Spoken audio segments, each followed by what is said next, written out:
So I just sort of wanted to begin by saying hello and thank you very much for coming here today. It's a real pleasure to have you guys here, particularly on such a disgusting morning. So I hope you all managed to find a park all right and didn't get too wet coming up here. I think it's actually stopped raining, which is good. You all seem to have found there's tea and coffee up the back here, and we've got some muffins and things. So just at any point this morning, feel free to help yourself. If anyone's looking for a bathroom, just the door that you came in. If you go round to the left, there's toilets in there. So just really the idea is to make yourself at home. And I think hopefully probably most of you know who I am, but I'm Anna Ryan and I'm a competition lawyer here at Lane Neve. I specialise in Fair Trading Act law and Commerce Act. Hi guys. Hiya. Hey, welcome. We've got a few seats at the back, so you're welcome to just sort of make yourself feel comfy. I was just saying it was just that difficult group number where we could have all sat in rows, but I think it's just a little bit hopefully more congenial and more open to generating some discussion if we try and get around the table a little bit. So that was my idea behind that. Obviously today we're going to be talking about the Fair Trading Act and the Commerce Act in a little bit of detail. And so how I proposed to spend the time that we have this morning was I thought I might spend the first 5 minutes or so just giving you a bit of a snapshot of what it's like from my perspective in terms of what's going on with the law at the moment and why I think it's actually a really good time to be talking about this kind of stuff. And when you look at all of the other priorities you've got in business to be focusing on, actually why we're starting to see more Fair Trading Act, Commerce Act issues come online. So I'm hopeful that that's not going to be the boring part of the seminar for you, because it's sort of like when you do compliance training, you sit there and people tell you, well, this is what the law is, or this is how the law has changed, and this is what you need to do in your business to comply with it. But I do find sometimes you feel like you're sort of plonked down a little bit in the middle of something, and it's helpful to have a bit of an overview of, well, why has the law in this area changed, or why is the government actually focusing on this at the moment? So it's a slightly nudie part, but I think it is helpful, and if it's not, bear with me because we'll only be on it for a couple of minutes, basically. Hello, Ellie, hi. Jill, no, you're all right. We've got a couple of seats up here, and there's a seat down the back, so yeah. Basically, I was just saying that I thought I might spend a few minutes at the beginning talking about that, and then the main presentation itself, we're obviously going to be focusing on the legislation, so I thought it naturally breaks into two parts. We'll talk about the Fair Trading Act and we'll talk about the Commerce Act. But I suppose all lawyers are different in the way that they go about training and what they think is important and communicating what the law is and how to comply with the law. The approach that I take, and I'm conscious of the fact that everybody's different in the way that they learn, so some people like a lot of information. Some people like to go through legislation literally line by line so that they can understand what it says. So the good news is we're going to be doing that today. So we'll be going through every single section. No, just kidding. So, some people they just want to know like the worst case scenario. There's some people who just like give me the headline issues. So the way that I've kind of tried to approach it today is I've got a reasonable idea of the sorts of things that you all do for a job, and I've just tried to put myself in your shoes and think, well, if it was me, what do I need to know? What's the most important stuff? What's the stuff I need to focus on? What's relevant right now? What's the Commerce Commission interested in right now? What are their priorities? And basically just how can you keep your business safe is sort of where I'm trying to come from, I suppose. So it's not about going into things in a great amount of technical detail. I'm happy to do that, and I'm happy to do that today, or I'm happy to do it offline with you at some other point if you want to talk about particular issues. But I think I'm conscious of the fact in a seminar environment, people actually, they don't come away with a really detailed understanding at the end. What you come away with is impressions of things that you need to be mindful of and issues that you need to keep an eye out for. And so that's what I'm trying to do, is make sure that when you're out there in the workplace and something crosses your desk, you can immediately think, oh, actually, I remember us talking about that. That's actually something I do need to think about a bit more carefully, and then you can go away and do that if you need to. So that was sort of the way I proposed to manage things. I hope that sounds all right. And the main thing is I just want you to feel really comfortable to ask questions to the extent that you can we're in this kind of setting. We're actually quite lucky, I think, because there's a lot of businesses that are participating in Fair Trading February that have decided to sort of take this part of the program offline and do something in-house just for their staff, because I think there's a lot of companies that have got some sort of relatively industry-specific issues that they want to go through in detail. So that means that we've got sort of a sensible number of people here today, and really, if you do have questions or anecdotes or things that have occurred to you in the course of reading the email bulletins, now is hopefully an opportunity to ask some of those questions and get a bit of discussion going. So the way that I sort of like to operate seminars is just ask questions at any time. Just feel free to launch in and interrupt, because I think it's sort of often a lot easier to ask questions midstream than to save something up to the end when it kind of ends up being out of context anyway. So that's what I'd suggest. Does anyone have any questions about any of that? Okay, well, this is the bit that I am a little bit concerned about, but just bear with me. So, the Fair Trading Act and the Commerce Act, when I was thinking about them in the context of today's presentation, I thought, well, it might be helpful just to reflect a little bit on the things that these two pieces of legislation have in common. Now, both acts were introduced in the same year, in 1986. So if you think back to 1986, and what kind of haircut you had in 1986 and what you were wearing at the time, it'll give you a pretty good insight into just how much longevity this legislation has actually had in New Zealand. So it's been around for a really long time. And the other thing that I would say is that they are, without a doubt, New Zealand's two most important sales and marketing laws. So they've been with us for more than 30 years, and it's fair to say that they really are now an integral part of our economic landscape, really. So those are two things I'd say. The other thing I would point out is they're both what we call protective pieces of legislation. So the Fair Trading Act, its purpose is to protect consumers when they're out there buying things in the New Zealand marketplace. So that's pretty straightforward. It's important, straightforward. The Commerce Act is also a protective piece of legislation, but in quite a different way. It's not designed to protect consumers specifically. It's not designed to protect any one individual business. Its job is actually incredibly important. Its job is to protect the New Zealand economy, basically to make sure that we are getting the best economic outcomes for New Zealanders by ensuring that our marketplaces work properly. So that's the Commerce Act's job, which is a pretty formidable task, and it's one of the reasons why the fines under the Commerce Act are so high. You can get fined up to $10 million if you do something illegal under that act, and that's because you could do something that had $10 million worth of harm to the New Zealand economy if you didn't know what you were doing. So that's why. Both pieces of legislation are policed by the Commerce Commission, which is also helpful for us in the context of talking about the regulatory landscape, because it's one body, and so we can talk about various themes that we're seeing coming through.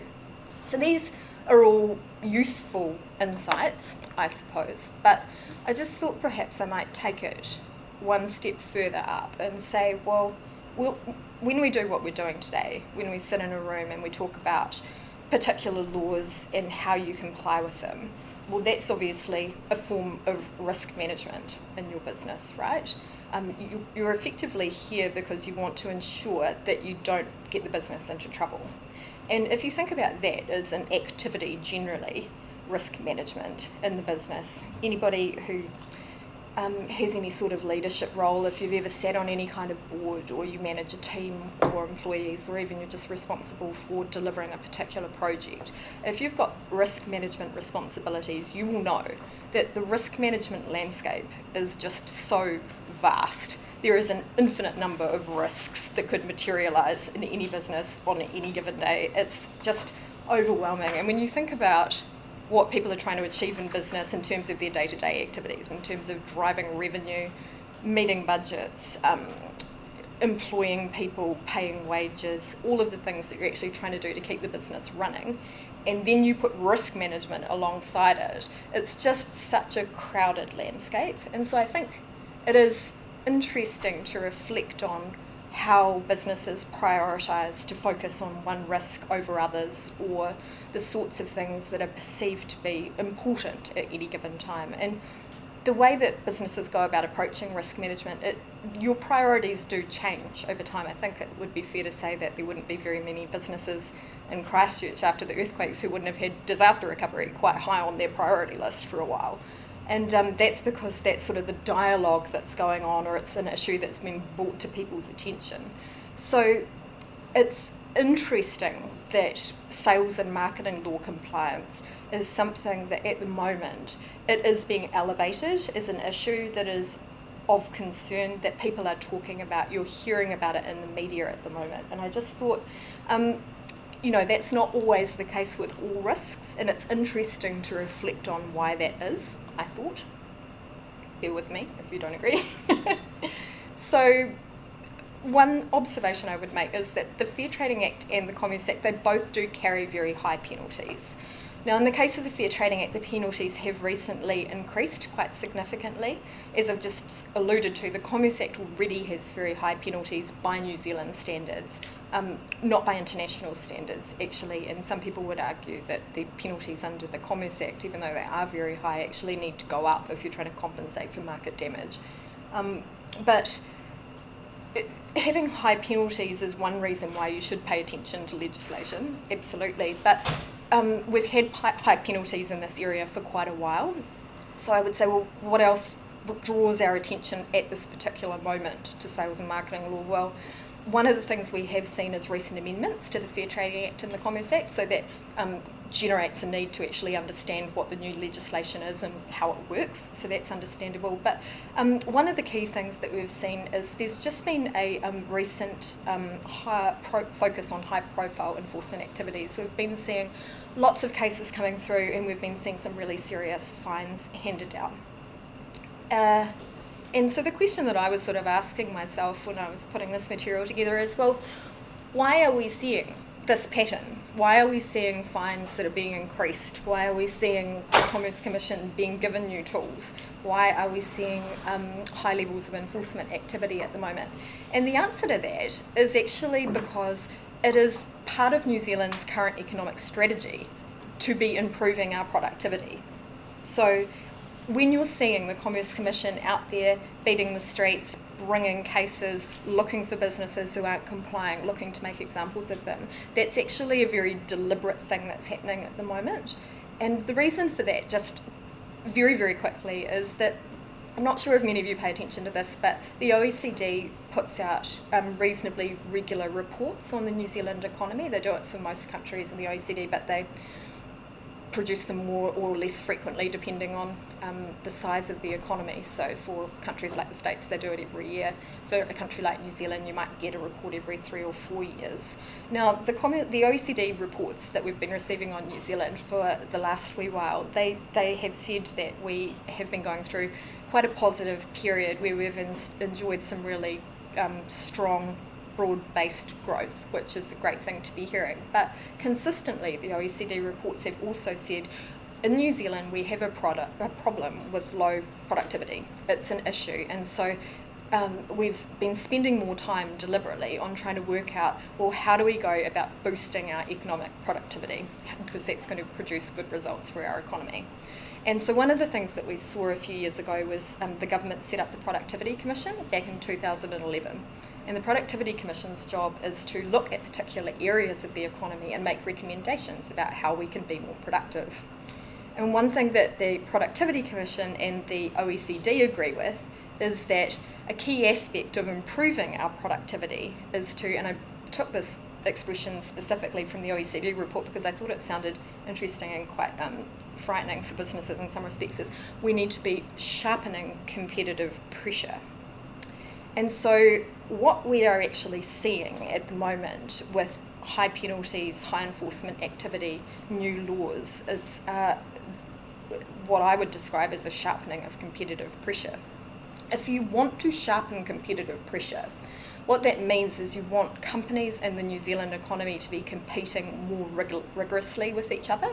And the way that you go about doing that is you get your laws to work properly. So if I wanted to sharpen competitive pressure in New Zealand, the first thing I would say is, all right, Competition Regulatory Authority, which in our case is the Commerce Commission, I need to give you the right tools so that you can do your job properly. The other thing I need to do is need to make sure that the fines under the legislation are sufficiently high, that companies are paying attention. They're actually interested in this stuff because they're trying to avoid being fined. And that is exactly what we've seen in the last few years. We have seen fines under the Fair Trading Act increased by 300% in 2014. The reason for that is because the government is trying to focus companies' minds on not breaching the Fair Trading Act. We've also seen the Commerce Commission given new tools under the Fair Trading Act to make the Commerce Commission's job easier. The Commerce Commission has said to the government, there's some conduct that we're unhappy about that companies are engaging in at the moment, but it's quite difficult to prosecute them. If you change the law, it would be easier for us to prosecute them, and so we could stamp out the kind of conduct we're not happy with. And so we've seen this new prohibition on what they call making unsubstantiated representations, which I sort of have turned around and framed positively there. You're not allowed to make baseless claims anymore. You have to be able to back up your marketing claims. That makes it easier for the Commerce Commission to do its job. And we've also seen a new prohibition introduced recently where if you're a business that uses standard form contracts and the customer is an individual person, an individual consumer, then those standard form contracts, they're not allowed to include unfair contract terms anymore. So those are new tools that the Commerce Commission has got in its arsenal, but ultimately the overall goal is to try and improve productivity in the country. Also in the last 4 years, if we look at the Commerce Act, we've seen similar trends. We've seen amendments to the Commerce Act. The Commission's been given a new tool where previously, if the Commerce Commission was sitting over here and it was looking out at a marketplace like petrol would be a good example, and thinking, we're not too sure what's going on in that industry at the moment, but we don't like what we're seeing in terms of pricing, we think there's a problem.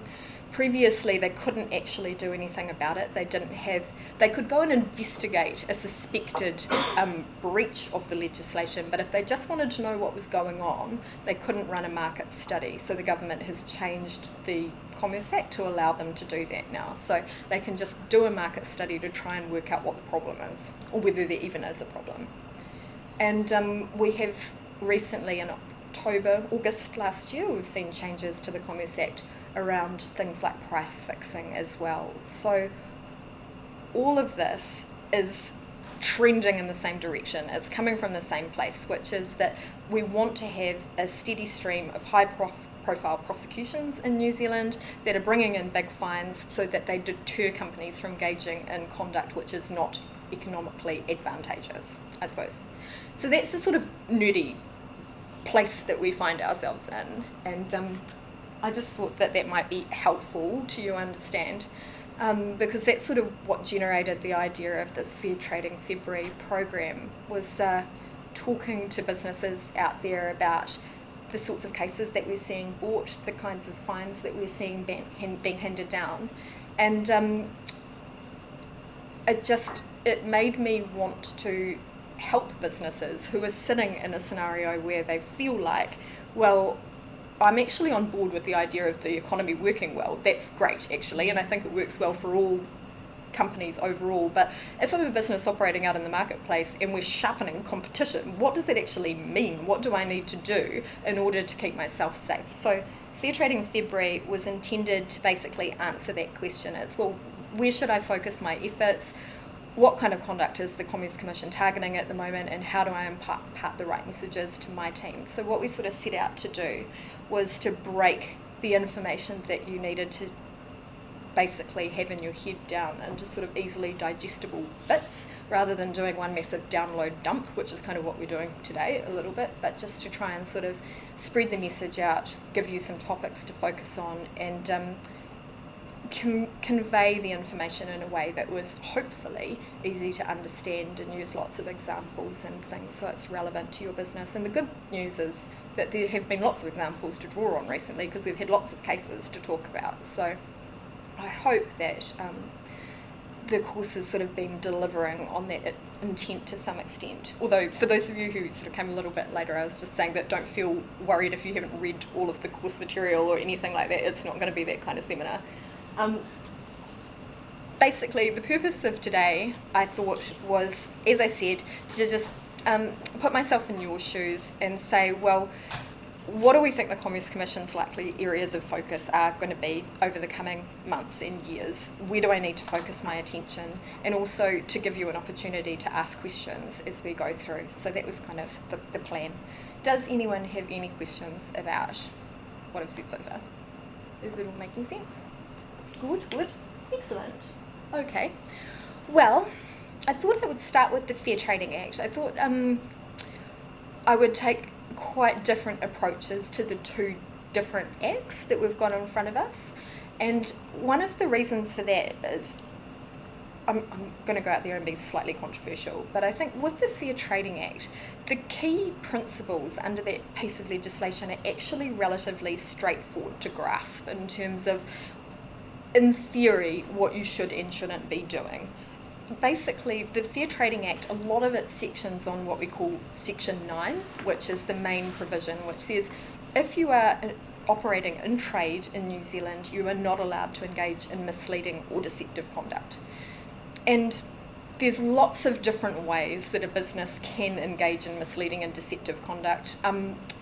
Doing something deliberately is caught under the Act, doing something inadvertently is caught under the Act, but you can get the general idea of what the legislation is trying to achieve pretty easily. So the best way to actually deal with this stuff, I think, is to use examples and to start talking about the kinds of areas where problems pop up and trying to make sure that they're on your radar so that you can avoid them yourself. So misleading and deceptive conduct is a big no. That's obviously pretty straightforward. I've said already that there's a new law that requires you to back up all claims that you're making. Again, I don't think that that's a difficult concept to grasp, really. If you're making a claim about your product or service and that claim someone should reasonably be able to rely on it, well then you need to have evidence to back up the claim at the time that you're making it. So that's pretty straightforward. And we also have this new prohibition on using unfair contract terms in standard form consumer contracts. With that one, I would say that really businesses, you're either using a standard form consumer contract or you're not. And that law has been in place now since 2015. So you should have had your standard form consumer contracts checked by a lawyer. If you haven't, the way to manage that risk is to do that. So I'm not going to spend a lot of time talking about what is or isn't an unfair contract term. I thought the best use of time here is to say, well, the Commerce Commission now has got higher fines to police this kind of activity, and it has made its intention in this area just really straightforward. And we know because it publishes a strategy and vision paper every year, so it literally tells us what it's going to do. And what it is saying is the Commerce Commission at the moment, it is looking for patterns of harm, so commonly recurring issues. And what it plans to do is it's going to choose actions to maximise impact and enhance deterrence. And if I was a business hearing the Commerce Commission say that it was planning on doing that, I would read it is looking to find conduct which clearly breaches the Act and then to make an example of those companies so that it deters other companies from doing the same thing, basically. And that's why I think we're seeing prosecutions and high fines. So the best thing that we can do today, I think, is to focus our energy on looking at the information that you are putting out there into the marketplace and the impressions that your company is making in the marketplace about your product and service, and just running through some of the common scenarios where people are running into problems and just make sure that they're on your radar. So how does that sound? Good, excellent. So it is actually pretty straightforward. What we need to focus on, I think, are 4 areas. First of all, what you are saying about your product or service. The second thing I wanted to touch on briefly is your visual advertising, because that is really important as well. How you describe your prices is, I think, a subset of what you say about your product or service, because the Commission publishes enforcement priorities every year as well. The Commission is actually very good. It tells us a lot about what it's doing to help us to comply. And it sets 3 or 4 priority areas every year, and pricing, misleading pricing, has been a priority area for at least 3 years, and it's a priority area this year as well. And so there's different parts of pricing that can cause problems for people, but it's always something you need to look at very carefully. And then finally, I think the overall impression that you are conveying with your advertising is more and more important as well. It's not just all right to be making factually correct marketing statements. You need to actually be able to take a bird's eye view as well and say, in the round, the impression I'm putting out there in the marketplace is not misleading or deceptive. So to go through this in a little bit more detail, what you say about your product or your service, I think is always a good starting point. You would think that the name of your product or service or the name of your company is not going to be a problem, and I think everybody sitting here today will probably feel quite comfortable with that because your company already has a name and you're trading under that name and nothing seems to have gone wrong. But it's something just to keep in the back of your head, because you do rename products or services from time to time, and even sometimes the name that you have been using for a long time, we do occasionally see businesses run into Fair Trading Act issues with them. We've had some really good examples recently of the kind of problems that can pop up. The Yogurt Story one is a classic example, and I don't think I'm spoiling any surprise when I say that Yogurt Story does not end well. It does not.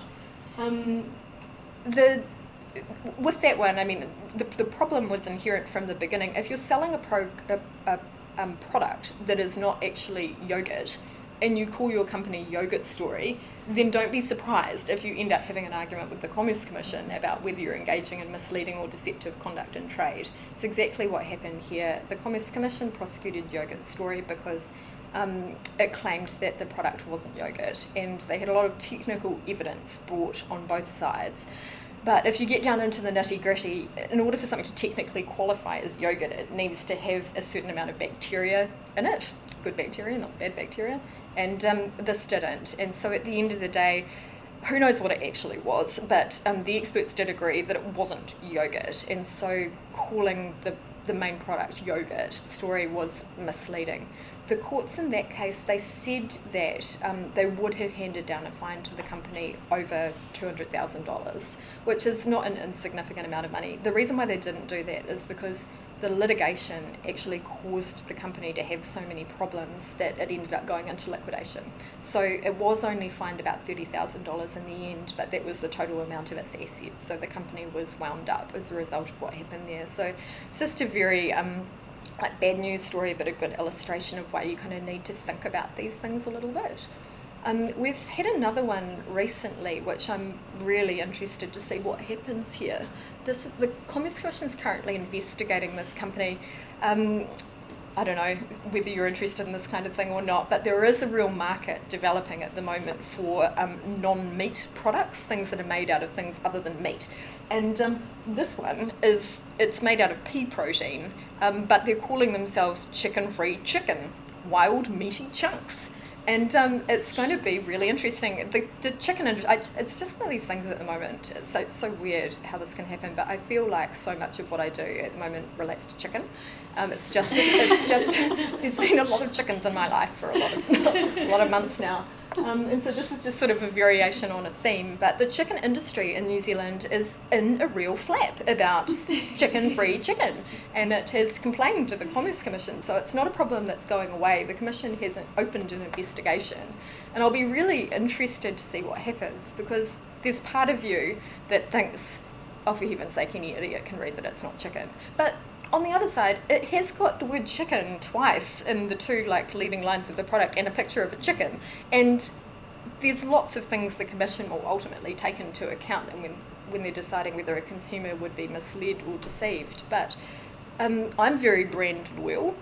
I don't go to the supermarket and accidentally buy something, but I'm sure there probably are a lot of people that go to the supermarket and accidentally buy something. And I think if you were going to accidentally buy something that you thought was chicken, this would be quite a high candidate on that list. So it's going to be really interesting to see what happens there. But the difference, I think, between the Yogurt Story case and the chicken-free chicken case is with Yogurt Story, I think they were possibly a bit silly, and hadn't really thought they could run into difficulty. I'm pretty sure Chicken Free Chicken guys, they would have known when they'd taken legal advice on this issue, and they would have decided to take the risk here. And so they're basically gearing up, I think, to go nose to nose with the Commerce Commission about this, because if you can get it over the line to call yourself Chicken Free Chicken with wild meaty chunks in it, that's going to be a hugely valuable marketing resource going forward. So I think they've taken a calculated risk in this situation. Sorry, just a quick question. Do you think it could come down to the way that that's presented in terms of like design? If you emphasise the wild meaty chunks more than the chicken free? This is why I say it's so deliberate, because wild meaty chunks, like you don't accidentally call something meaty. I've been thinking about the chicken box more than I should, probably. And if I was the Commerce Commission, I think one of my concerns here would be the fact that the company will say, but we say it's chicken free. We're emphasising the fact it's not chicken. But if you had a giant picture of a chicken on the box and what you were trying to communicate visually was it's not chicken, I think you would at least have a line through the chicken so that you know it's like stop, not go. And what this really does is it just uses the word chicken a lot and the word meat to try and trigger people's brains, I think, to think that it's more chickeny than less chickeny. The picture of the chicken, I think, is, really critical to this whole thing. Good times. Hello. Do you have a question? No. Oh, no, you're good. Yeah. I'm not sure whether this daily email bulletin has come out yet or whether it's one still to come, but I have focused on one of the days in the course material on names and done a little video around the kinds of issues that can arise when you're naming new products or services, and I would really encourage you to watch that if you've got a moment, because it is one area where we do see businesses run into trouble time and time again with Fair Trading Act issues, and it's just such an obvious one to avoid. It's a really easy way to save yourself money and heartache. If you're in the process of thinking about how to brand something, do engage with a legal services provider at the start, because there's so much more that can be done at the start than at the end, and there are ways of getting around problems at the start where once you're committed to a marketing exercise you don't have the same sorts of options available. So does anyone have any questions about names? Chicken. Excellent. Place of origin claims has been really high on the Commission's enforcement priority list recently, and I think that's a response to this idea of identifying patterns of problems and trying to hone in on things that the Commission is seeing repeatedly. There's a lot of value, particularly in calling something New Zealand made, and so they just have a lot of problems in that area. This product is actually one called Nature Bee, which you might have heard being advertised from time to time. They were prosecuted successfully by the Commission. They were fined a lot. I think they were fined about $600,000, something like that. And the reason for that is that they were saying that their bee pollen product, and that's all it was, I think, was bee pollen in capsules, was New Zealand made, and it just wasn't. The bee pollen was from China, and it was even put into capsules in China, so there was nothing about it that was New Zealand made. I think that's a pretty extreme example, but we also did see a case brought. I've been trying with the cases actually to keep most of the examples from the last sort of 12 to 18 months, because there's heaps to choose from, and I think we might as well go with something recent if we can. But there was a case that was brought recently by the Commission where a company that was a New Zealand-based company was making tablets out of powdered goat milk. I don't know why. And they were saying that their products were New Zealand made, and the Commerce Commission prosecuted them because the goat milk powder was not produced in New Zealand. The tablets, it was technically correct to say that the tablets were New Zealand made because the powder was being pressed into tablet form in New Zealand, but the tablets being called New Zealand made, that didn't fly with the courts. The courts were saying, well look, the majority of the product that's actually going into the capsules is a non-New Zealand product, and the fact that you're just doing a tiny bit of the manufacturing process here isn't enough. So something to, again, be mindful of. Product claims.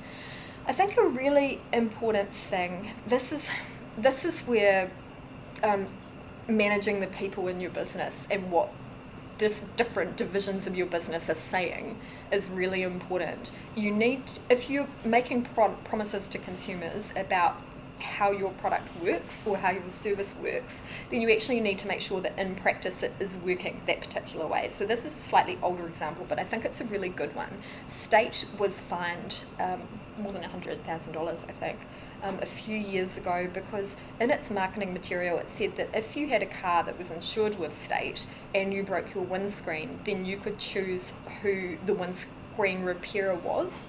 And that wasn't actually happening in practice. In practice, if you rang up the State call centre, you were told that you had to use Smith & Smith Autoglass, which is not a huge deal in the grand scheme of things, unless you're a competing autoglass manufacturer and you're actually trying to compete with Smith & Smith. And so State was pinged, and quite rightly so, because their marketing material wasn't lining up with what they were actually doing on the ground. And so that's, I think, one area where it is more difficult to manage. You've committed to something in your marketing material, but making sure that everybody manning the phones actually knows what that process is. So that's one area where things can potentially slip between the cracks. What you say about your product features is really important. I just feel, I'm not sure if any of you have had an opportunity to read about the Fujitsu case, but I just feel really, it's one of these ones that I feel like I've got a personal attachment to it, in the sense that I was buying a heat pump around about the time that these claims were made, and while I didn't actually end up buying a Fujitsu heat pump, I was taking what they were saying about their product at face value at the time, and so I feel sort of slightly affected by the claims that were made, because Fujitsu, what they were saying was that they were New Zealand's most energy efficient heat pump, and so that's something to take into account when you're choosing which one. Some of the claims I took very seriously with the heat pump companies were how quiet they were. And so when I saw this case come out, I thought, gosh, really, it's completely unacceptable for companies like this one to be going around making claims that are untrue. So Fujitsu had been saying that it sold New Zealand's most energy efficient heat pump, and it actually had nothing to back that up at all. It just made that up, really. And so it got fined more than $300,000 for that. And the law that the Commerce Commission prosecuted these guys under is the new law, the law about making baseless statements, because the Commerce Commission, all they had to do was go to Fujitsu and say, when you say it's New Zealand's most energy efficient heat pump, what are you relying on there? What's your evidence to back that up? And it was at that point that it became obvious that there was a real problem. So you can see why, from the Commission's perspective, it's quite a handy new piece of legislation to have. I actually had another slide there initially, and I might just touch on it very briefly as well. Another case that I think really demonstrates the product features category issue is the one that popped up in New Zealand about 10 years ago, where we had the issue with Ribena, you know, the drink, where we'd always been told that blackcurrants had 4 times the vitamin C content of oranges, and that Ribena had a certain percentage of vitamin C in it. And the reason why I wanted to touch on that one is because Ribena, it was sold internationally as well, and so the claims were actually true of the UK Ribena. It was Ribena in New Zealand and in Australia that was the problem. Ribena in New Zealand and Australia were using the same marketing claims as the guys overseas were making. It just turned out that they used a different manufacturing process here, and as a result, the Ribena in New Zealand and Australia actually had no discernible vitamin C in it at all. And that had a huge impact on Ribena's reputation in the New Zealand market when that came out. When I was a little kid, if I got sick, that would be what Mum would bring home from the supermarket, would be a bottle of Ribena and some mandarins to try and boost up your vitamin C content. So it really let the company down in a very big way, but I just touch on it because it's an example of the company clearly at some point had established back in the UK that it had a high vitamin C content. They decided to use it as its marketing angle, and nobody ever revisited that to check that it was always a true claim. And so if you've got marketing material that you use that's been floating around for a long time, or that you haven't tested recently, I just think it's a good reminder to think you should check these things from time to time to make sure you're still comfortable that what you're saying is true and correct, particularly if it's something that you're just so used to saying every day as your marketing angle. You kind of want to revisit it. One of the things that we've talked about a bit in the course content is fine print, and to what extent you can use fine print to add extra information to your marketing material. The headline point that the courts make over and over again is that you can't use fine print to correct an overall false impression. So if you've got something that someone looks at without the fine print and they can draw one conclusion from it pretty clearly, the fine print can't detract from that overall impression, basically.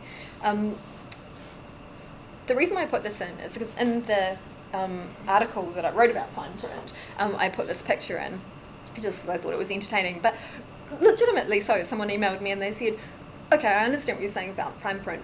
What about this picture? What do you think? Like, do you think that this picture actually is legal from a Fair Trading Act perspective? And it's a really good question because, again, it's a bit like the meatless chicken one. It's quite sort of funny in some ways, but it does raise a bit of a serious issue, which is, is this marketing legal or illegal? Now, the courts will tell you that you can't use fine print to correct a false impression, but that is a rule of thumb. There's lots of rules of thumb. Basically, what you're trying to do is work out whether you're engaging in misleading or deceptive conduct. At the end of the day, what the courts will want to know is there a reasonable likelihood that a consumer could actually have been misled by this particular advertisement? And so the courts will take all sorts of things into account when they're working that out. They will look particularly at things like the circumstances of the trade, for example. So you are much more likely to get into trouble trying to use fine print to correct a big impression if, for example, you're putting on a billboard where people are sailing past at 100 kilometres an hour on their way to the airport, because the courts will be really interested in the average consumer's experience of that branding. So the average consumer's experience of a billboard is they see it in a flash and it's gone. Fine print is likely to be of very little relevance to them. With something like this, I think your average consumer would probably look at that and think there's no such thing as free beer, for a start. So this is definitely worth looking at more closely. Let's go up to the sign. And then they would literally be standing there in front of the bar where you could be engaging with the company directly before you make a decision about whether you're going to buy something. So even though I've used it as an example of fine print not being able to be used, I think there would be good arguments in this case that it's not, the advertisement isn't potentially a problem in real life. It's, as with everything, the reason I have a job is because there's line calls to be made every day about whether things are and are okay. And this is definitely on the line, but it's not just, I can't do that universally. Does that sound or make sort of sense? Yeah. I would say if you're looking at an average consumer of free beer, though, there's probably a difference between an average consumer at 3 o'clock on a Monday afternoon and an average consumer at like 3 in the morning. Something like this, possibly. Some would be paying more attention than others.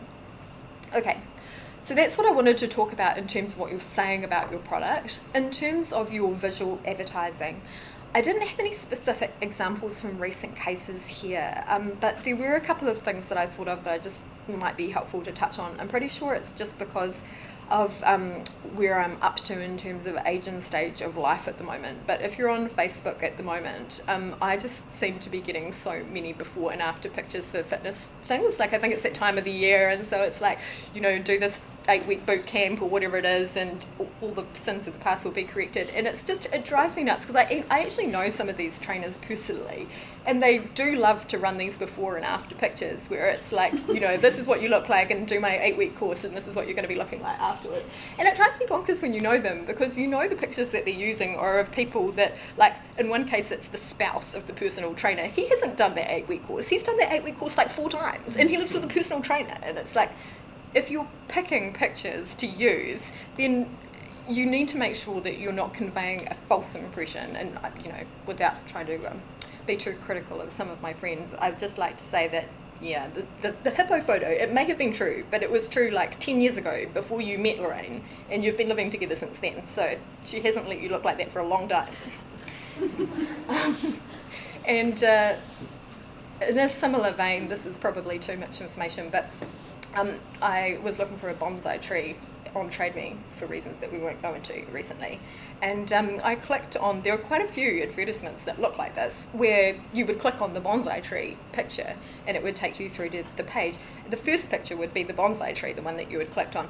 Now, it turns out that this bonsai tree, I found this bonsai tree on the internet. This is one of the most famous bonsai trees in the world. It belongs to the collection of a European bonsai artist called Walter Paul. It's an example of a Japanese maple, and it is over 100 years old. It, as I said, one of the most famous bonsai trees in the world. What you're actually buying is this. This is just a maple tree. And they do say in the advertisement that maple trees are good for being turned into bonsais, but that would take many years of fine craftsmanship. 100 years in the case of the initial picture. And it also, like to say in the fine print, that the maple tree was already taller than the bonsai tree in the first picture. So I'm not too sure how you were supposed to go about turning your bonsai tree into an example of Walter Paul's bonsai art. But again, this is just completely unacceptable from a free trading perspective. I clicked on the picture because I wanted to buy the bonsai tree, and instead I'm buying a maple tree. So just don't do that, basically, was kind of my point. That sort of thing. Pricing. We've seen a lot of cases on pricing recently. It's just something the Commerce Commission is really, really gunning for. Please be very careful about what you say and do about your prices.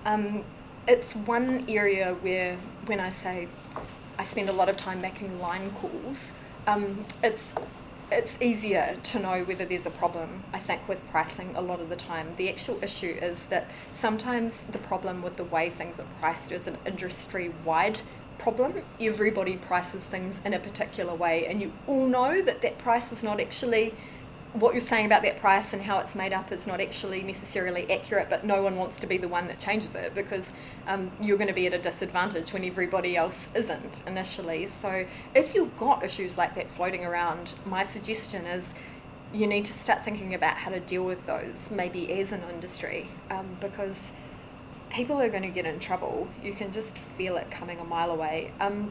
There's some basic rules, things that you need to watch out for and avoid. In Australia, they actually have a provision in their fair trading legislation which prohibits drip pricing specifically.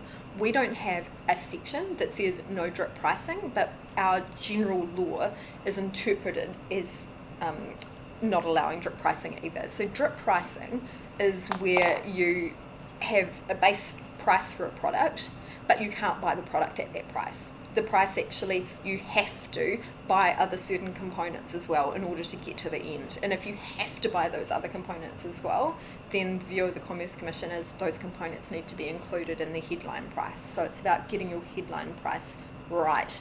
And there's law in this area that helps to wrap around. So one of the things I was saying in the course material is that there's only some circumstances where it's okay to charge a surcharge for things. Some things you can charge a surcharge, some things you can't. We had a really good case back in 2006 where Air New Zealand tried to tag on a whole bunch of different surcharges to its airfares, and the Commerce Commission rolled up its sleeves and went through every single one of them and said yes or no. Is it okay? Is it not okay? One of the things that Air New Zealand was trying to do, which was relatively common in the airline industry at the time, was they were saying, here's our flight and here's our $20 fuel surcharge on top of that. And the Commerce Commission was really clear, and so were the courts, that you can't fly a plane without fuel. Where are you going on this plane with no petrol? You can't surcharge someone for an operating cost. That's just included in the headline price. So the rules are basically, if it's an operating cost, it has to go in. The only exception to that is if you don't know what the customer is actually going to pay until you've had more of a discussion with the customer. How many days are they hiring the car for example, so that you need that information before you can calculate out the price. So I had someone who contacted us saying, well, we do vehicle hire stuff, and one of the things that we do surcharge customers for is diesel fuel when they're doing hiring. Should that be included in the headline price? And what I would say is, if you know at the time the person is hiring the vehicle or whatever it is that they're using, if you know what the surcharge is going to be, the exact amount, then you need to just charge that as included as the headline price. But if you need to talk to them to get more information to know how much that surcharge is going to be, then it's okay to include it as a surcharge separately. Don't just have a whole bunch of different pricing components and think that everything's okay. I would just review this area, talk to a lawyer about it if you've got any concerns, because there's a few different rules that sort of apply in the various circumstances. How does that sound? It's pretty straightforward? That's good. I think that that's definitely one the Commission's... Yeah, but how's this apply to like some restaurants that are often now have a steak as a headline price is X amount, then if you want anything else, they'll extra. Yeah. Does that fit into this?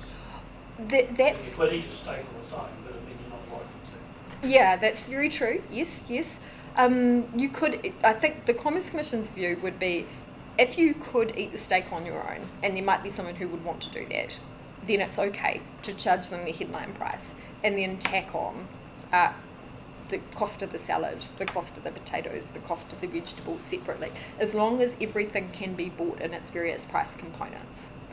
One area where I think there's work to be done is certainly on this idea of on-road costs when you're buying new cars. You see everywhere plus on-road costs. Now, we all know that you're going to get charged some kind of on-road costs. So the question then becomes, well, should that be included in the headline price? And if you know the exact amount of a car's on-road cost before you sell the car, it's car specific, right? But if you know for any given car what the on-road costs are going to be, why shouldn't you include that in the headline price? So there's that, you see that percolating in the media at the moment. It's popping up from time to time in various different articles. So if I was in that kind of industry, I would be getting some legal advice to get my thinking straight. So I was happy with what I was doing. But that was kind of what I was talking about how sometimes it's an industry issue as well, because, and I'm not saying there is necessarily a problem with that particular industry, but if everybody's doing things a particular way, it makes it harder for people to be the first mover in that area. But the Commerce Commission doesn't care. If they find someone who they decide to prosecute, it doesn't matter that everybody else is doing it too. That's not what they're interested in. They're actually trying to change behaviour, so they're just out for the best example of the bad behaviour that they can bring. So that's strip pricing. No opt-out pricing is another one that's important to note. This was quite a buzz issue a few years ago now. We had quite a famous dispute running between the Commerce Commission and Jetstar. It's about if people are buying things online, not pre-populating tick boxes to say, yes, I do want some optional service there. I think everybody's pretty clear on the fact that that's not acceptable.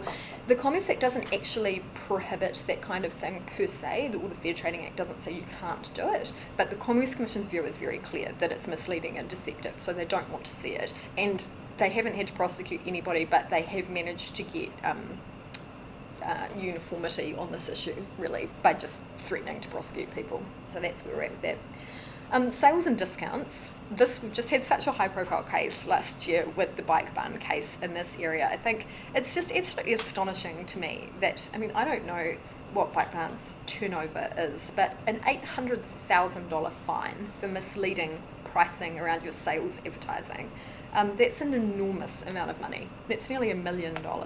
And the reason why the fine was so high was because that was basically bike barn's entire business model, was to mislead consumers. Hey, you're getting a really great deal with this situation, you're buying the bike at less than half price. Now it's an urgent time because we're in a sale mode. The reality was that Bike Barn had only sold about 6 bikes at full price. Like, if you're one of the people who had bought a bike at full price at Bike Barn, you would just feel like such an idiot, wouldn't you? It's sort of, I don't know enough about it, but it's sort of amazing to me that they've managed to come through and survive after this. It is actually the sort of thing that could bring a business to its knees, and it's such a simple thing.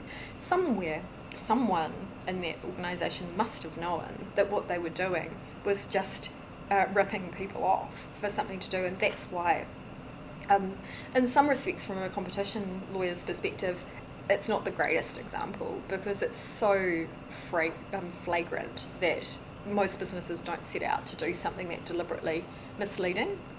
but it does highlight an important issue, which is if you're advertising sales and discounts, there are risks associated with that, and you do need to make sure that you're not engaging in misleading and deceptive conduct.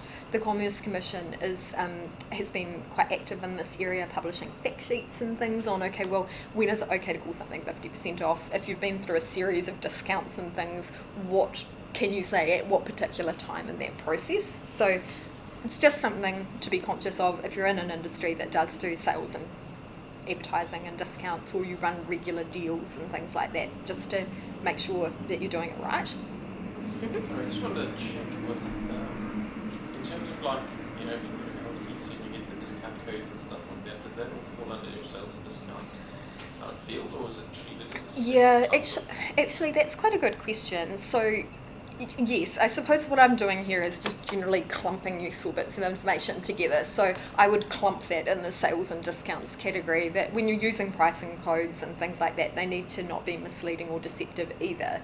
One thing I saw recently, someone was advertising a sale and they specifically said that it excluded gift vouchers, and I thought, that's actually a really important point to make. I think if you're trying to keep yourself safe in business, if you're advertising a 50% off everything sale, excluding discount gift vouchers, you actually do need to make that statement when you're out in the marketplace. The commission, you know, like we sort of laughed at you about like Briscoes and Kathmandu would be the same, like a bit like buy, you wouldn't buy anything at full price. And is it, you know, they're obviously still making money when they're 60% off, which is probably 80% of the time. And so they must be doing, you know, over manipulating their retail pricing. So if they're checking out the petrol guides for, you know, price fixing and stuff like that, should something like that sort of business model not be? There's no crime in inflating a maximum purchase price to a price that is not competitive in the market. It's just that you don't make sales at that price because your competitor is going to undercut you. Whether or not you've got an industry issue is another interesting question there, because it's not just Kathmandu in that market. If you look at the companies that sell into that market, they all engage in this kind of bulk discount strategy. And so whether or not the industry is engaged in a pattern of overinflating and that's exactly the point I think the OECD is trying to make, is that we need to sharpen our competitive tension here. How is it possible that you've got a whole lot of industries, a whole lot of businesses in one industry that are able to go through periods of time where they're artificially inflating their prices and then pushing them down to create these crunch sale moments? So this is where market studies is actually going to be really helpful, because the Commission can start rolling up its sleeves and say, well, could this industry actually be operating more efficiently, and what can we do to encourage it to do that? But another really interesting area, I think, is that when we get on to talking about the Commerce Act stuff and price fixing, it's not an offence to be a market leader or a market follower. It's not an offence to look at what your competitors are doing and then price strategically. That's just what people do. It's a type of collusion, but it's not illegal. It's called tacit collusion. It's basically, why wouldn't you set your prices if you knew what your competitors' prices were at the level where you thought you were going to maximise your own sales? So that's interesting and fine, but what we see now with the way technology has moved is that there are entire business models where you can build software that does nothing but look at your competitors' prices all of the time, 24 hours a day, every single competitor, every single sale, to calculate your price so that it's exactly the right price to maximise your own sales. And the Commerce Commissions worldwide are starting to ask some serious questions about whether that software actually has price fixing capability built into it, and whether what we're effectively doing is moving from a model where people are tacitly colluding, which is legal, where you're just looking and watching, to really where you're creating a market where you're actually actively engaging in price fixing with your competitors. So it's really interesting, all of this kind of stuff, and it's really challenging for the regulators like the Commerce Commission to keep on top of it, because there's always new technology emerging and people are desperate to drive sales, and it's why wouldn't you invest your innovation in that area? But anyway, we're on a slight tangent, but Sales and discounts is another. It's just a really obvious thing. That's what I'm trying to do today, is to sort of raise the obvious red flag issues for you. And then the last one I wanted to talk about was the overall impression that your advertising is giving. And the reason why this is on the agenda at the moment, it's timely to be talking about it.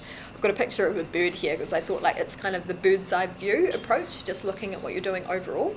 Is the Bunnings case, which is coming through the courts at the moment. The Commerce Commission has laid 37 charges against Bunnings for misleading and deceptive. The case hasn't been prosecuted yet. We don't know what the courts are going to say, but what seems to be filtering through from the Commerce Commission statements and what we've been seeing in the media is that Bunnings, as you know, its overall marketing impression that it tries to convey to consumers is that it has the lowest prices for things, that you should come to Bunnings because it has the lowest prices. And they create that impression a lot by relying on their lowest price guarantee. And what the Commission seems to be saying is that just because you go to Bunnings does not necessarily mean that you are likely to be getting the lowest price. In a lot of cases, the products that Bunnings is selling are not at the lowest price on the market. And Bunnings' answer to that is, but that's fine because we offer a lowest price guarantee. So it's the responsibilities on the consumer to shop around, and then if they can call us out on the problem, then we're happy to compensate them for that. And the Commission's saying, no, it's more than that. The overall impression of your advertising is that people go to you so they can get the lowest price. So you're actually creating a false impression in your overall advertising. And if you look at the signage in this picture here, lowest prices are just the beginning. Why wouldn't a consumer wanting the lowest price go to Bunnings? So it's actually a really interesting issue, and I think a very pertinent one for us to focus on, because if you're trying to manage risk in your business from non-compliance with sales and marketing laws, one of your biggest risks I think you can have is to be exposed for being a hypocrite. If you look at what happened to Tiger Woods, I think he's just such a good example. If right from the very beginning, Tiger Woods had branded himself as a real lad about town with women on his arm every minute of the day, I think people probably would have been okay with that. I think he probably would have gotten as much sponsorship advertising as he ever had, and his career would probably still be going fine today. The problem was that he branded himself as a family man, and the issue that people had was that that was untrue, that he was revealed as this enormous fraud. So you need to be very, very careful of how you are presenting yourself to the marketplace and actually making sure that those messages are consistent with your actual values and what you're actually doing.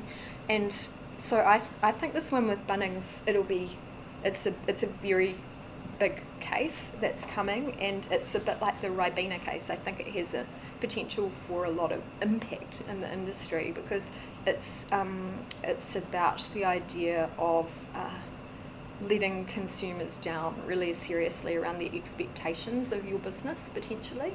So I'm not saying I know what the outcome of this case is going to be at all, but in terms of managing risk, I would look at your overall impression of your marketing and make sure that that really does align with your values.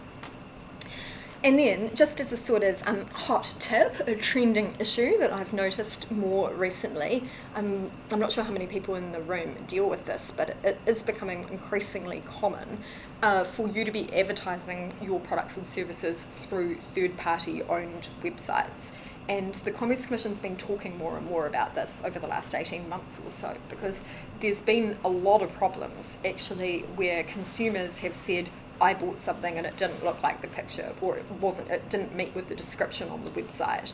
And the Commerce Commission has a real problem in those situations, because a lot of the third-party websites are based offshore and they're very difficult to get to. And the Commerce Commission's position on this, which you can understand why it would be, is, well, that's only really half a problem, because your business is based in New Zealand and it's your product that is being sold through the website. You have asked the website often to advertise your product for you. You've paid the website to do that. The website is your agent. I don't care that I can't get to the website. I don't need to be able to get to the website. I just need to be able to get to you. So if there's misleading and deceptive conduct happening online and it's your agent who's doing it, I'm going to hold you responsible for that. And depending on the industry you're in, if you do use third-party websites, there are just some really well-known common problems where some third-party websites consistently use the wrong pictures in relation to certain products, and people regularly complain, and the third-party websites are massive and they're not configured to do exactly what you're trying to advertise, and so they tell you that, oh, the automatic form doesn't do it a particular way and what have you. But the Commerce Commission's response to that at the moment is that they don't care, that it's your issue and it's your issue to manage. So if you are in that situation, I would recommend that we have a bit of a chat about what potentially you might be able to do strategically to protect yourself a bit.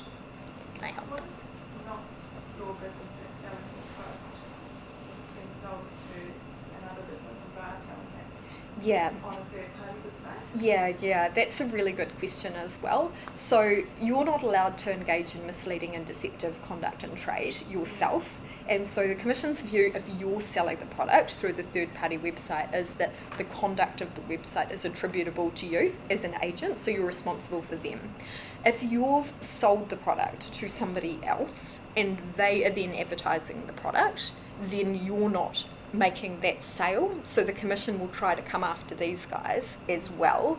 But there's also an offence to aiding and abetting. So if you know what's going on and you are continuing to supply someone with product in the full knowledge and assistance that they are going to be advertising that product in a misleading way, then potentially you're falling into that aiding and abetting category. And the charges for aiding and abetting carry the same penalties as if you're actually doing the thing yourself. So if you've got supply chain responsibility at any point, then I would be talking about how to manage those risks, because one of the big questions in these kind of complaints from the Commission's perspective is, who can I get to? I can see that there's conduct in the marketplace where it's impacting consumers and I don't like it. Where is everybody in the world, and who's the person in New Zealand? Because they're the ones that I can actually influence the behaviour of, and so I'll go after them. So the question becomes a bit more complicated. But certainly the Commission is flagging openly, publicly, that this is something that they are interested in and they're going to be taking action on. So I just thought I would share that gem with you in case anyone was in that boat. Excellent. How am I doing? We're all right? Do we need to open the door? I feel like it's a bit sort of stuffy in here. Is everybody okay? No. Feel free to grab a water or anything, or a coffee or whatever. So that was what I really had to say on the Fair Trading Act, and hopefully it's helpful. It's just sort of practical, example-based advice, the kinds of things, if I were you, that I'd be trying to sort of keep high on my priority list. Just on the Bunnings case, so the Commerce Commission here are taking that action, I guess. So there's obviously only applied to the New Zealand businesses, or would that tip off the Australian regulators and UK and stuff like that as well? Yeah, that's a really good question. So I don't know what is happening overseas, but in Australasia, the ACCC, which is the equivalent of the Commerce Commission here, they work very closely with the Commerce Commission whenever you've got something going on that affects both jurisdictions. And we actually have a formal arrangement with the ACCC where one of our commissioners sits on their commission and one of their commissioners sits on our commission. So if something's happening in one jurisdiction, it will be happening in the other. And you do see cases where Australia prosecutes first and then we prosecute, or we prosecute first and then Australia prosecutes. So you often have cases running hand in hand. So if the same advertising strategies are used in Australia, then I would say it's fairly safe to assume that they've got issues running in both jurisdictions.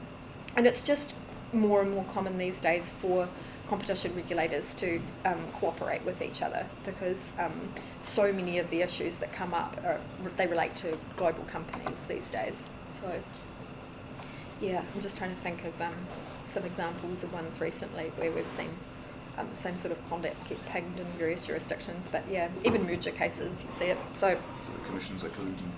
Well, I was just going to say it is quite ironic that the commissions do cooperate with each other, but that's their prerogative. It's because it makes it easier, which is exactly why they don't want you to do it. So that's the Fair Trading Act.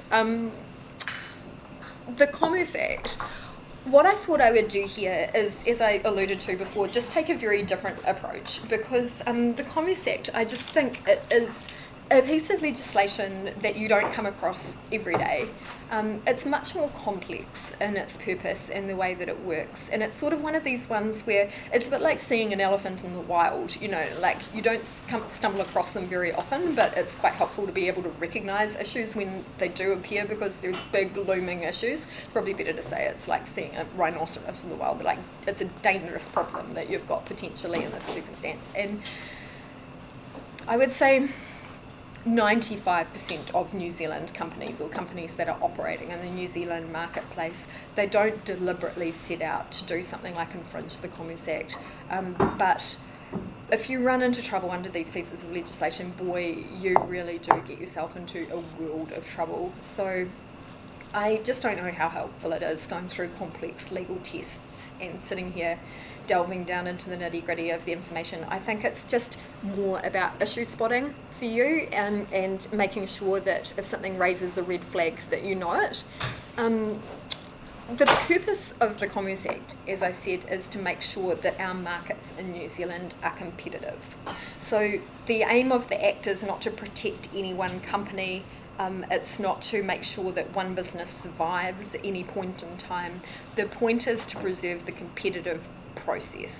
So in the early 1980s, we had a very widespreading period of economic reforms, which was a period that we call Rogernomics, basically, where we went from having this highly regulated marketplace, which I was too young really to know what was going on at the time, but it sounded just so constrained. You literally, like even the amount that our New Zealand dollar bought and sold for was regulated by the government, like that was the statutory regulation. So we had this enormous period where we deregulated everything, and basically we put all of our trust in the hands of market forces, where we said, let's not impose too much regulation on businesses, let's just let them work it out for themselves, and the competitive process will drive good results in the New Zealand economy.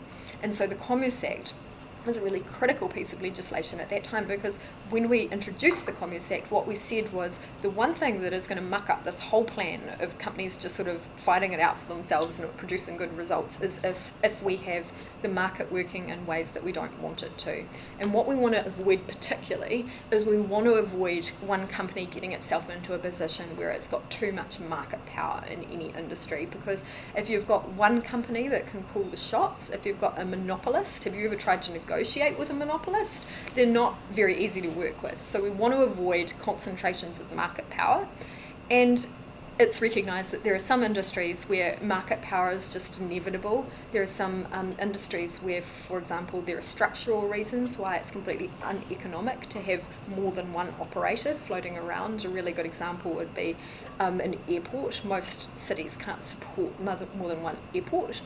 So in those situations, if you do have a company that does have market power legitimately, we need to make sure that they're not exercising that market power in an illegitimate way, in a way that stifles competition. So that's what the purpose of the Act does. That's why we have it. Yes? I can go back. So how did Fletcher's come into the position that they are? Yeah, that's a good question. Okay, so, and the answer to that is there are multiple sort of bits that feed into it, but it is accepted generally. We use economists a lot in competition law because their job is to look at why markets look the way that they do and sort of try and find economic theories for why that might be, and then they use those theories to try and predict if something happens in a market, what would the outcome of that be, which is really helpful if you're looking at something like a merger to say, should we allow these two companies to merge, what's the likely outcome? And economists who do work with what we call small market economies like New Zealand, what they would say is that concentrations of market power, it's legitimate for them to be higher often in small market economies. There are reasons why companies are actually at their most efficient if they are larger in countries like New Zealand. The fact it is a perennial problem in New Zealand that we only have two supermarket companies. A lot of consumers would say we need more competition. The answer to that in some respects is to say for the size of our economy, maybe we have the right number of supermarket providers when you look at the economies of scale that you need to be able to generate in order to operate those sorts of businesses efficiently.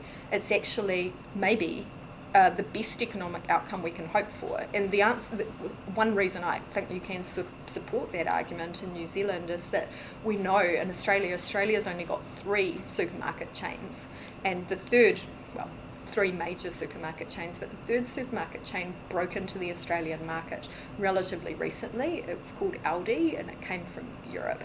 And Aldi, when it went into the Australian market, it made losses for 10 years straight. And there are not many industries or businesses that would be able to sustain 10 straight years of losses in order to be able to get up and running. And that's in Australia. So when you look at New Zealand, you actually do need to ask some questions about, well, what sort of levels of concentration of market power should we be tolerating in some industries in order for it to be economic? So that's one reason. The other reason, possibly not the best reason with their current economic results, but it's not illegal to get really big just through being competitive.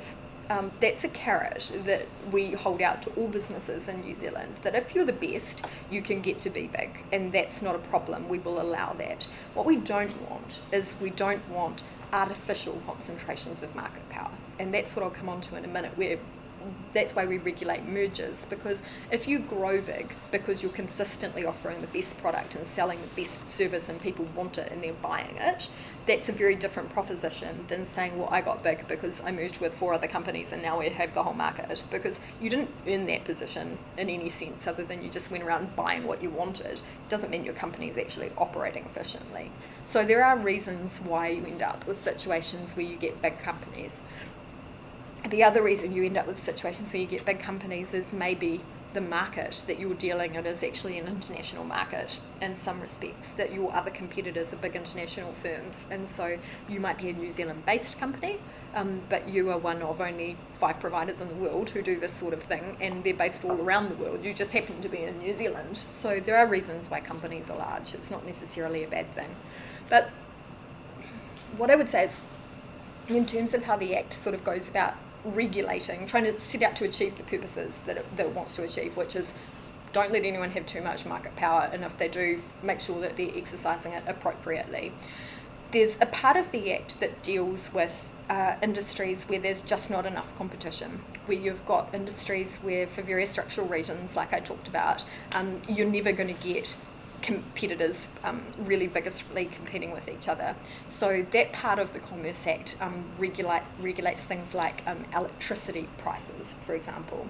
We're not going to talk about that sort of stuff. It's quite a highly specialised area and sort of relatively separate to the general competition law stuff. But the main competition laws, the main parts of the Commerce Act, it goes about doing its regulation in 3 ways. The first is, it says if you've got market power in a particular industry, then you're not allowed to use that market power for an anti-competitive purpose. And we're working on our law in this area at the moment. It's currently being reviewed. So the Commerce Commission is sort of actively not bringing prosecutions in this area until it gets the amendments through that it wants. But the government is taking the Commerce Commission very seriously on getting the amendments right, because the last thing that you want are companies who are misusing their market power out in the marketplace, because they can do some really serious damage. Just to give you an example of the sort of conduct that we say when we say, well, don't misuse your market power. If you had an industry where there was really just one dominant player, for example, to make it easy in terms of thinking about it, if somebody organised themselves to break into that industry, and usually industries that have one dominant player in them, they have certain characteristics about them. There's usually a reason why there's only one. It's because it's a hard industry to get into. We'd say it's got high thresholds to entry, high barriers to entry. It might be really expensive to get into that market. You might need a massive amount of infrastructure. It takes a lot of investment. So if you're sitting in a market like that as the dominant player and you see a potential competitor coming into the market or getting ready to come in, you've got some choices about what you do. and it's not illegal to compete vigorously, even if you're big. That's all right. But if you were smart, you might say, well, at the moment I've got all the market share, and that guy's got none of the market share. And that guy's going to have high startup costs for a long time, and maybe a lot of sunk costs. So if I lower the price of my product, which has been a relatively high priced product up until now because I've been able to make a margin that far exceeds the competitor rate because there's nobody else out there, why don't I drop the price of my product to below the cost of my product even? Why don't I lose money for a while? The reason why I don't mind losing money is because eventually when that competitor exits the market, I can raise my price up again above the competitive level and I'll recoup all of my costs, so I'll be fine. So if you see that sort of situation happening where you've got a new market entrant and the dominant player drops its price below cost and sustains low cost pricing over a period of time, the Commerce Commission is going to become very interested in what's going on there, because what seems to be playing out is a competition for market share that is not on even footing. And the last thing the Commerce Commission wants is for a competitor to be driven out of the market in those circumstances where you had a chance. You might have had a chance of having two, but this guy pushed them out by using illegitimate market power tactics. So that's the sort of thing that section's designed to catch. For everybody in the room today, I'd say usually if your business has market power in a particular area, you'd know about it, and it's something that will be on your radar. If you've ever worked for a company that's got market power, it's just a live issue and you manage it. It's a real day-to-day thing. It's a good thing to have market power in the sense that you can swing a lot of force, but it's also a real responsibility as well, because you can't just go around unilaterally doing whatever you want. You've got to take this sort of stuff into account to make sure you're not going to get in trouble. So that's one way that the Commerce Act helps to make sure that our markets remain competitive. Another way I touched on before is it regulates merger activity. So if you've got if you're one company that's out there in the marketplace and you want to buy a competitor, or you want to buy someone who sells things that are similar to your product or service, then it may be that you need to get the Commerce Commission to consent to that merger going through, because the Commerce Act basically says you're not allowed to allow a merger to go through if that merger is going to substantially lessen competition in a market. So depending on where we're up to in the economic cycle, sometimes we have a lot of merger clearances coming before the Commission. After the GFC, for example, we had a real drop-off in that because merger activity went down to very low levels, so we didn't see much going on. We've actually had a period recently where there's been some really high-profile mergers who have been coming before the Commission, so and those have been going on appeal to the courts as well, because there's some very highly motivated players in some of those markets. So we've seen Sky and Vodafone merger and the Fairfax merger going through, and both of those going on appeal. It's really interesting to watch, and you can see why those cases are being appealed, because it's a very, very high stakes game. At the end of the day, you've got all sorts of arguments, I think, in both cases around, well, the market is changing, and so we are actually struggling to compete in the current market. You say that we've got big market share, but we're actually not performing very well. If we could pool our resources, we could get a better result for New Zealanders, is the argument that's being put before the courts. And it's for the Commerce Commission to decide whether or not the world before the merger or the world after the merger is the world that is going to look better and produce better results for the New Zealand economy. That's what the Act is there to do. So again, interesting stuff, useful to be aware of. And if you're involved in a merger process at some point where you're looking at buying a competitor, it's always something to have in the back of your mind, because the Commerce Commission, they have the power when they're looking at mergers to look at things like your internal documentation and your board papers, and that's actually really relevant, because if you're going to be getting a clearance application, you will be wanting to tell the Commerce Commission, we think that this merger is going to produce outstanding economic results for New Zealand. We're going to just have so many efficiency gains here, and nobody's going to be raising prices or making more money. It's not about that. It's about driving efficiency, Your Honour, is what you want to be able to say. What you don't want is 12 months worth of board papers stretching back saying, if we buy that competitor, we basically have no competition in this market. It's going to be freaking awesome. We can rack up our prices as high as we like. So these sorts of issues need to be on people's radars quite early in the process, but it's not part of your sort of core day-to-day activity usually. You're not usually just doing M&A work for something to do. What is part of your daily core day-to-day activity? What I really want to focus on is this final part of the Commerce Act, which says that if you are one company in New Zealand and you are entering into arrangements with any other company, a competitor or not a competitor, anybody, that contract that you're entering into, or it can be less than that, it doesn't have to be even written down, if it's an arrangement, a deal, an understanding that you've got with any other company in New Zealand, you're not allowed to reach any kind of arrangement that could have the effect of substantially lessening competition in any New Zealand market. And that's the catch-all provision.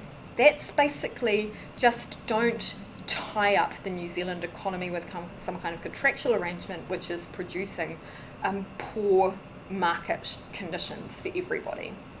And from your perspective, if I was you looking at that, I would think, what does that mean? When is my arrangement going to substantially lessen competition in a New Zealand market? How am I supposed to know what this is about? So this is where it comes back to this idea that I was talking about of just helping you to issue spot. First of all, this law applies when you have two or more parties who are usually entering into some kind of contract together. So that's the sort of circumstances where it's applying. We enter into contracts all the time, but this is where it's relevant. The law has changed recently in this area, and I don't want to delve into that in too much detail today because the general principles still largely remain the same. If I can talk to you, the people in the room, I'm aware that there are some lawyers here and we will be giving some more specific information out about these law changes. But under the old law, what it says was if you are a party to a contract and the other party to the contract or arrangement is a competitor of yours, then don't fix prices with that competitor. Does that make sense? So that's basically, don't agree with the competitor that I'll sell my product at one price and you sell it at your price, and we know what the price is and everybody's doing something in a concerted way, because that impacts badly on consumers. At the end of the day, a consumer thinks they should be able to go to your company and get a quote, go to your company and get a quote and decide which one's the most competitive. If you guys are colluding with each other, that's not producing a good economic outcome. So that was the old law. The new law is slightly broader than that. What it says is if you're entering into a contract with competitors, then you're not allowed to have a provision in your contract that contains a cartel provision. And a cartel provision is basically what we understood the old law to be anyway. It is a provision that has the purpose, effect, or likely effect of either price fixing, so that's talking about the way that prices are set or maintained, or restricting output. Now this is an interesting one. I mean, if you operate businesses that work on volume, it makes a lot more sense. Basically, it's simple supply and demand. If there's too much of something, then the price drops. If there's not enough of something, the price goes up. So if you and your competitor collude with each other to actively not produce as much of something as you otherwise would, then you're going to get a better price for that. So there are good reasons why if you collude on output, you are likely to get a higher price for something.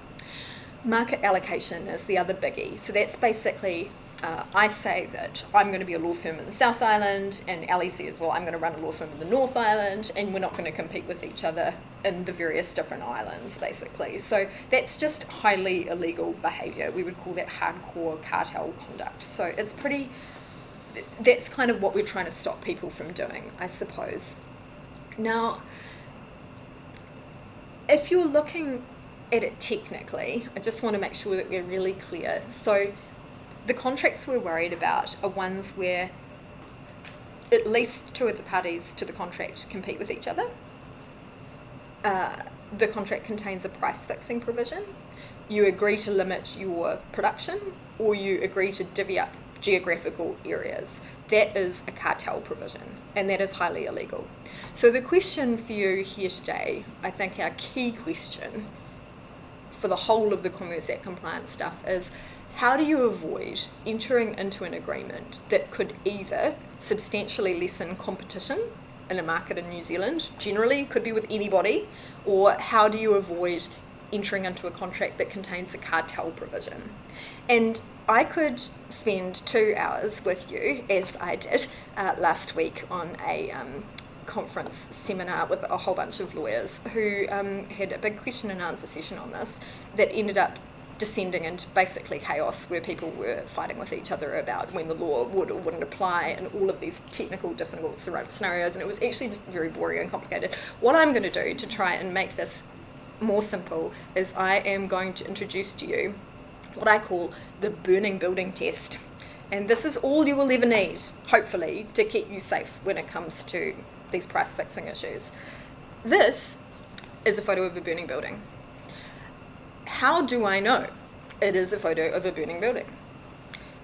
There is smoke coming from the house. There are flames coming from the roof of the house. And the entire house is glowing orange. And based on those characteristics, I have identified it correctly as a burning building. Competition law. So, am I looking at entering into any kind of arrangement? Yes or no? Are any of the parties to the arrangement a competitor of mine? Do we sell the same things? Do we provide the same services? Even if I don't compete with anyone who's a party to the contract, does anyone compete with each other? Am I dealing with a bunch of competitors about something? If so, burning building. That's what it is. You have an agreement and you have competitors. I think at that point it is safe to say your arrangement may be on fire. Stop. Seek legal advice at this point. That's pretty much as easy as it comes. I think it's not over the top to do so when you think of the fact that the fines for potentially entering into a contract that is illegal can be up to $10 million. You can personally be fined up to $500,000 for entering into this kind of contract. It is also illegal just to even suggest that your competitors enter into any kind of arrangement with you that contains a cartel provision. So for the sake of picking up your phone and saying, I've got an arrangement that's sitting on my desk at the moment that's being proposed, where 2 of the parties to the contract are competitors with each other. Can I just check to see whether this complies with the Commerce Act? I don't think is beyond the realms of reasonableness. And that's the simplest way that I can help you, I think, to just stay safe in this area. Does that... I'm not trying to oversimplify things or minimise any of the issues. I just think that getting into any nitty-gritty detail about whether or not you've actually got a cartel provision is really a secondary issue. I just think if you've got a contract that you're dealing with and it's with a competitor, why wouldn't you talk to somebody about that? It's just as simple as that. Does that make sense? Is that helpful in any way, shape or form? Okay, that's good. Does anybody have any questions? Excellent. And then I just have one second hot tip on the Commerce Act, and that is the Commerce Commission is currently keeping a really close eye on industry associations in all sectors. We have the competition or the Commerce Commission conference every second year. They had a conference towards the end of last year, and there was an entire session on industry associations. The reason for that, I'm not sure whether one of the Fair Trading February bulletins focuses on industry associations as well, and again there's a little video that talks about it a bit, but basically industry associations are just groups of competitors that get together, and whenever competitors are sharing information with each other, there is a risk that you might end up agreeing something that actually breaches the Commerce Act, or it's just sort of a breeding ground for these kinds of issues. So what the Commerce Commission was saying at the conference is that they're actually just going to make it an enforcement priority this year, that they are going to engage more with industry associations and look more closely at what they're doing, because a lot of the issues that they are actually dealing with at the moment are issues that have come out of people sitting around the table at industry association meetings and coming up with clever ideas to combat certain issues in their industry. So what I would say is that There's two things. The first one is just keep yourself safe when you are participating in industry associations, when you're having conversations at conferences, when you're having conversations at industry association meetings. If anybody in the room is talking about their forward-looking current commercial strategy and what that should look like, or maybe what your forward-looking commercial strategy should look like, that is just a big red flag. That is the kind of information that should be confidential to your business. It should not be being shared with competitors. It's a form of collusion, and the Commerce Commission is going to come down like a ton of bricks on that sort of stuff. Equally, do not be sharing information about your pricing, particularly future pricing. Past pricing is sometimes okay, but you just need to be so careful. And so if these sorts of conversations are starting to happen, you actually are deemed to be part of the problem unless you actively distance yourself from it under the Act. So if you see something that makes you feel uncomfortable, I know it sounds like such a goody two-shoes thing to do, like tell the teacher, but you literally have to get up and leave and get somebody to note down the fact that you were leaving the meeting. And that just is part of, again, what I'd say, you need to have, your industry association needs to have good processes around things like taking minutes and noting whether someone's at a meeting or not at a meeting. You should have things like somebody saying at the start of each meeting, I just want to remind you all that we have obligations under the Commerce Act not to be sharing commercially sensitive information with each other. And so that was my second point, is that your industry association should actually be talking to you about these sorts of things. It should really be them that's taking responsibility for keeping everybody safe with Commerce Act issues. And if your industry association isn't talking to you about the Commerce Act, you really should do everyone a favour and actually ask, well, why? Why are they not talking to you? Where is our Commerce Act compliance policy? I know it sounds nerdy, but it is actually really important, and the Commerce Commission is door knocking in this area at the moment. So that's just another hot tip that I can give you, is just do make sure that you keep yourself safe in those industry association environments, and for God's sake, don't be the one that actually leads somebody down the path that runs them into big trouble. Just using that one as an example, what happens if the chairman shut it down? Is that acceptable? Raised it? Yeah. Said, no, that's not acceptable. Yep, that's absolutely right. But you need somebody at the table who's sufficiently well versed in Commerce Act issues to be able to take that hard line and to do that. And I think it's just important for everybody to have a clear understanding of what is and isn't okay. So getting someone to come in and talk about what sort of information competitors can share with each other is a good thing. Some industry associations are really across it because they know that there's certain information that's very helpful for them to have, but it's risky to share that information with each other, and so they actually get independent legal advice on that, and they make sure that the way they gather that information is acceptable to the Commerce Commission. The Commerce Commission's got guidelines about what you can and can't share, for example. Things like hotel occupancy rates, looking back over various months, you know that's information that's available within industries. That's because those processes are managed very carefully so that it is actually legal, and they collect the information anonymously and they strip out all identifying details of the information. You don't take any forward-looking information and things, but it's all got to be very carefully managed. You don't just blunder in there for something to do. So please, industry associations are high on the Commission's hit list at the moment, and something to be aware of anyway. I feel like there hasn't been as much chat. I've done a lot of talking. Is that all right? I hope that you guys have found this useful and you've got some good takeaways.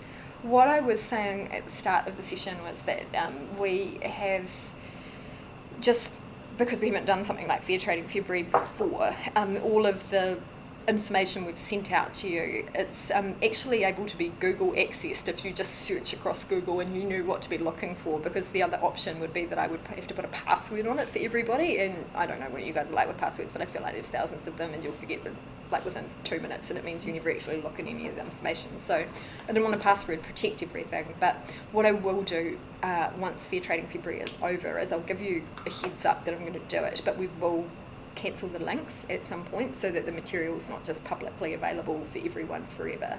So at some point, if you do want the material, it would be a good idea to ask your PA to print it out and draw it down so that you've got it tucked away somewhere, but I'll let you know before I do that.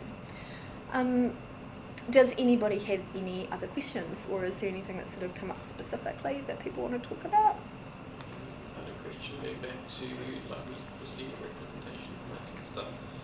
Some industries have got a lot of like award ceremonies and things like that. So specifically, I think like building industry, and everybody seems to win a House of the Year award for something.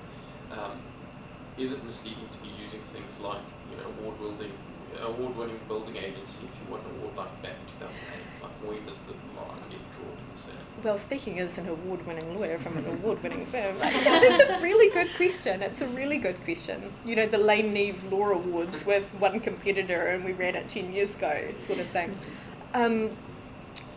I mean, at the end of the day, it has to go back to the test, you know, whether you're misleading or deceiving consumers. And I think that's sort of why I wanted to really raise the idea of this, what's the overall impression that you're conveying thing, because it may be technically correct to say I am an award-winning lawyer.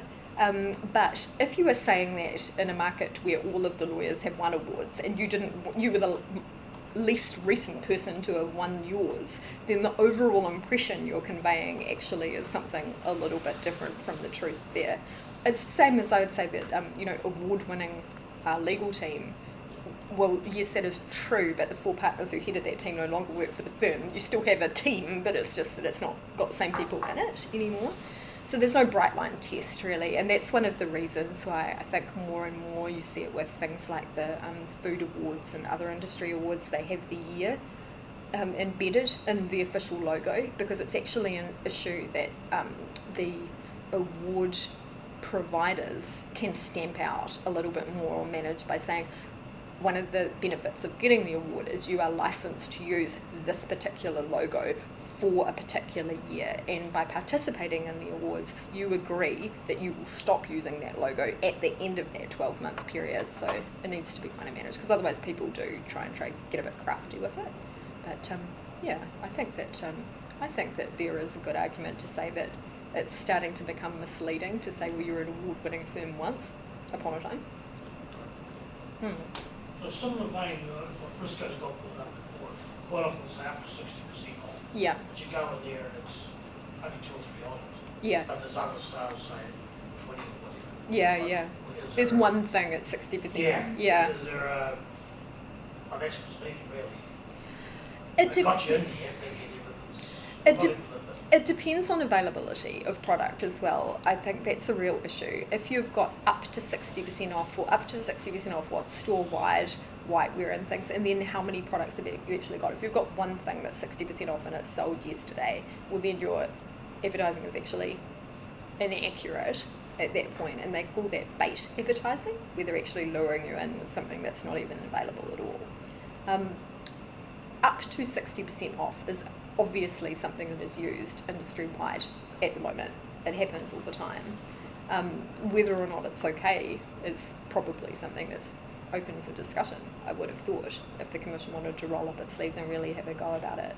In Australia, it's the same with fine print. They say things like, okay, your minimum fine print for an A4 advertisement has to be X font at X size. They like to be really prescriptive about these sorts of things. And so the Australian way of dealing with that issue is they might say you can only say something's up to 60% off store-wide if X percentage of the products that are on sale is dealt with that way.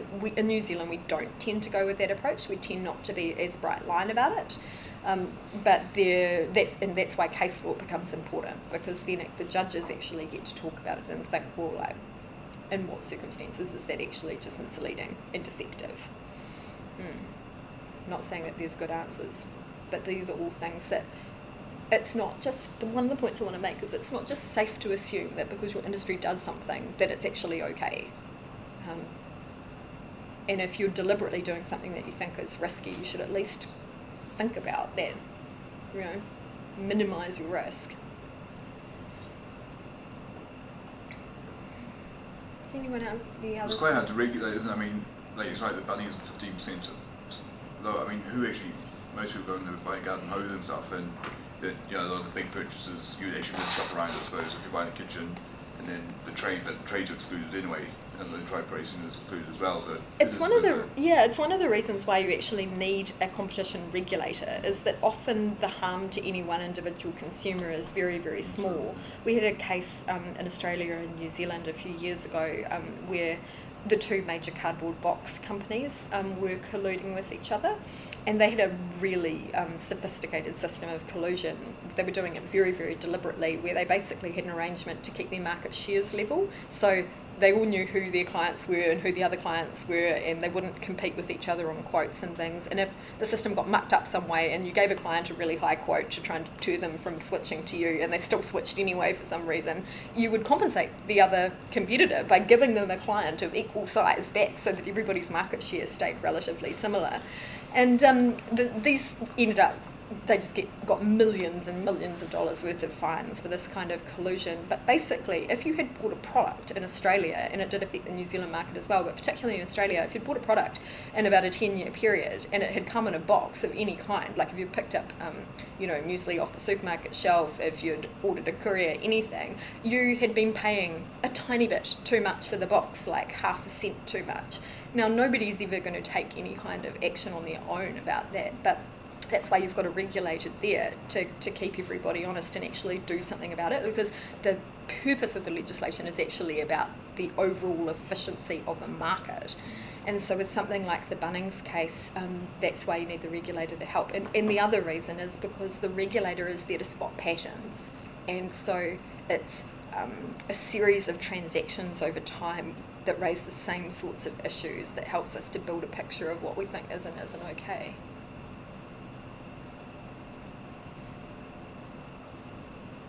Yeah, and that's again why I say just because you're doing something 100 times a day doesn't mean it's necessarily all right, because those are actually the transactions where you often end up in the biggest trouble at the end of the day. It's like, oh, I've been charging people for credit card surcharges wrong for the last 15 years. Turns out that cumulatively over time you've caused quite a lot of economic harm there. The Commerce Commission is quite interested in it. So,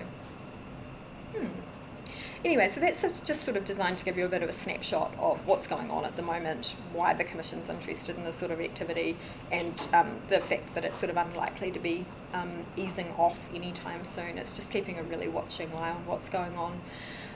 I suppose my parting advice would be that if you do end up getting approached by an investigator from the Commission about any issue, the Commission gets literally thousands of complaints a year.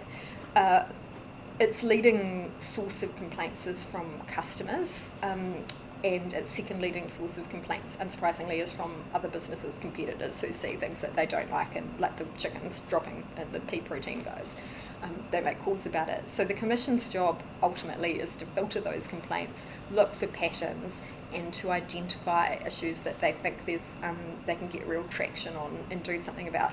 If you get a preliminary letter or approach from an investigator saying, look, we're just sort of making preliminary inquiries in relation to something, that's probably not a good time to take a relaxed approach. I wouldn't say, no, I've actually seen it recently with some guys that were just like basically so relaxed, they were horizontal, and they were just kind of going to talk their way out of it, and it's all going to be fine sort of thing. Like the Commission's sort of like the economic police in New Zealand.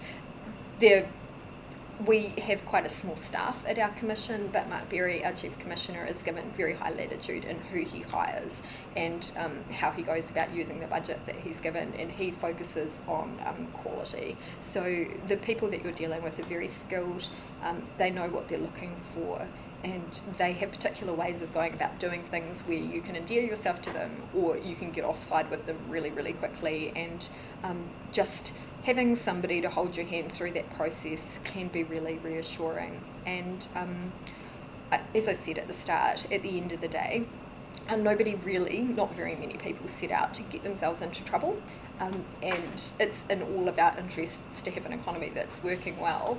So there's no harm in engaging cooperatively and proactively with a regulator if you think that there's some kind of issue. So if based on what you've seen in Fair Trading February, you were sitting there thinking, I think there's a potential problem. It's actually in your interests to come and talk to somebody about that, particularly if it's a Commerce Act problem. We actually have mechanisms in the Act where if you're involved in something like cartel behaviour, like a price fixing contract, and you realise that, if you go and talk to the Commission about that, then you can get immunity from prosecution. And in the real estate cartel, we've had 2 examples of cartel cases recently that have both been very high profile and have both resulted in millions of dollars worth of fines. One in the stock agent industry where, you clip ear tags to cows. There's only a couple of companies in New Zealand that did that, and they agreed how much they were going to charge, so they were both charging the same price, and that resulted in millions of dollars worth of fines. And we had our real estate agents, a number of real estate companies were also fined for price fixing recently. In both of those cases,